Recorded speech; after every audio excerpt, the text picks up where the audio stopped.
एक नई ताकत उभर कर सामने आई है और ये नई ताकत कोई और नहीं बल्कि बिहार के ही यंग वोटर्स हैं, यानी कि जेनजी हैं।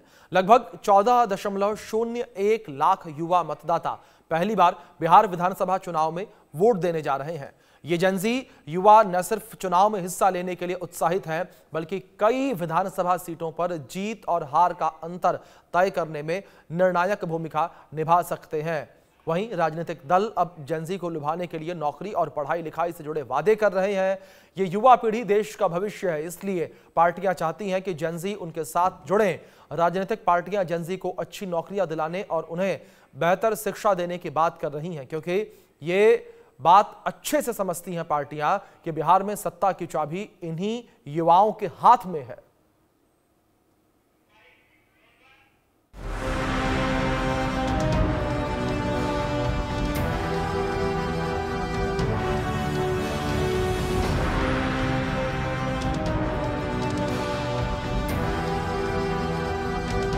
बिहार में चुनावी जंग दिन ब दिन और कड़ी होती जा रही है। चुनाव आयोग ने जब से बिहार विधानसभा चुनाव की तारीखों का ऐलान किया है, तब से सभी राजनीतिक दलों की नजरें जेनजी वोटर्स पर टिकी हुई है,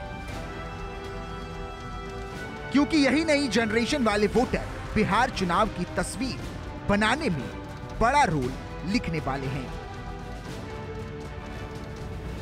वहीं जेनजी को साधने के लिए डिजिटल प्रचार में सभी राजनीतिक दलों ने पूरी ताकत झोंक दी है।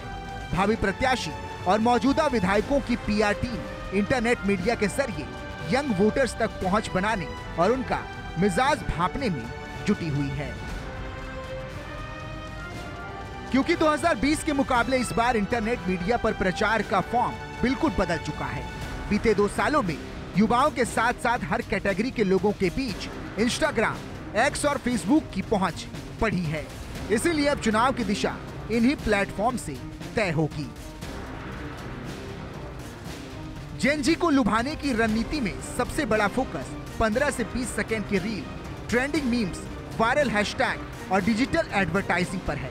पीआर टीम की मदद से तय हो रहा है कि किस विधानसभा क्षेत्र में कौन सा मैसेज भेजना है, किस वक्त कौन से पोस्ट और वीडियो अपलोड किए जाएं और युवाओं के इंटरेस्ट के मुताबिक कौन सा ट्रेंड फॉलो कर युवाओं का वोट बटोरा जाए। क्योंकि चुनाव आयोग की माने तो बिहार के कुल 7.43 करोड़ वोटर्स में 20 से 29 वर्ग के करीब 1 करोड़ 63 लाख वोटर हैं। वहीं पहली बार वोट डालने जा रहे मतदाताओं की संख्या 14 लाख से ज्यादा है। अगर दोनों को जोड़ दिया जाए तो ये संख्या करीब 1 करोड़ 77 लाख हो जाती है। ये संख्या इतनी बड़ी है कि ये युवा वर्ग किसी भी गठबंधन की हार और जीत का अंतर तय करने की क्षमता रखती है। इस वक्त राजनीतिक गलियारों में सबसे बड़ा सवाल ये है कि ये यंग वोटर्स किस नेता को अपनी पहली पसंद बनाएंगे।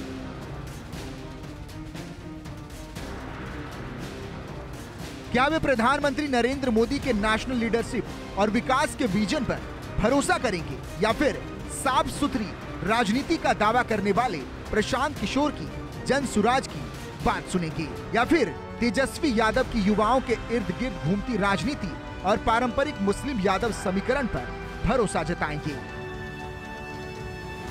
पिछले 15 सालों में हुए लगभग हर चुनाव में पीएम मोदी पहली बार वोट करने वाले युवाओं के बीच एक मजबूत पसंद रहे हैं। उनकी छवि एक मजबूत, निर्णायक और वैश्विक नेता की है। यंग वोटर्स राष्ट्रवाद, हिंदुत्व और देश के विकास को लेकर पीएम मोदी से बेहद प्रभावित हैं। पीएम मोदी का जलवा इस वर्ग के दिलों में धड़कता रहा है, जिसका सबूत है बीते हरियाणा, एमपी और महाराष्ट्र या फिर दिल्ली चुनाव में युवाओं की पहली पसंद बीजेपी रही है। जहां पीएम मोदी की छवि राष्ट्रीय स्तर पर हावी है, वहीं लोकल लेवल पर प्रशांत किशोर और तेजस्वी यादव लगातार युवाओं के मुद्दों को उठा रहे हैं। तेजस्वी और पीके दोनों युवाओं के मुद्दों को लेकर नीतीश सरकार पर हमलावर हैं। छात्रों ने नीतीश सरकार पर कई आरोप लगाए हैं। इन आरोपों को हवा देने में पीके और तेजस्वी ने आग में घी डालने का काम किया है। हालांकि इनमें से कई युवाओं की पहली पसंद पीएम मोदी अभी भी बने हुए हैं।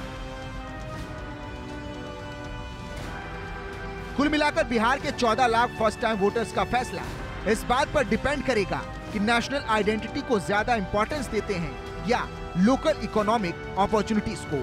अगर पीके और तेजस्वी रोजगार, पलायन, नौकरी और भ्रष्टाचार की छवि को और मजबूत कर पाए तो वे बड़े वोट बैंक का एक हिस्सा हासिल कर सकते हैं। वहीं एनडीए पीएम मोदी के चेहरे के साथ जातिगत समीकरण को साध कर तेजस्वी और पीके के युवा वोट बैंक में सेंध लगाकर फिर से बिहार में मुख्यमंत्री की कुर्सी पर काबिज होना चाहता है। Bureau report, India news.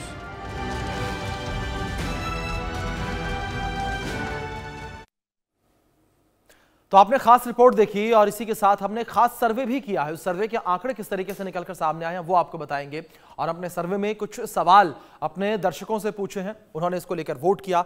ये सवाल क्या था? सबसे पहले हम अपने पहले सर्वे पर चलते हैं, जहां हमने अपने पहले सर्वे में सवाल पूछा कि बिहार चुनाव में जेनजी वोटर्स की भूमिका गेम चेंजर साबित हो सकती है, आपकी राय इस पर क्या है? ये पहला सवाल था। और इसके जो आंकड़े निकलकर सामने आए हैं वो भी अब आपको दिखाते हैं हम।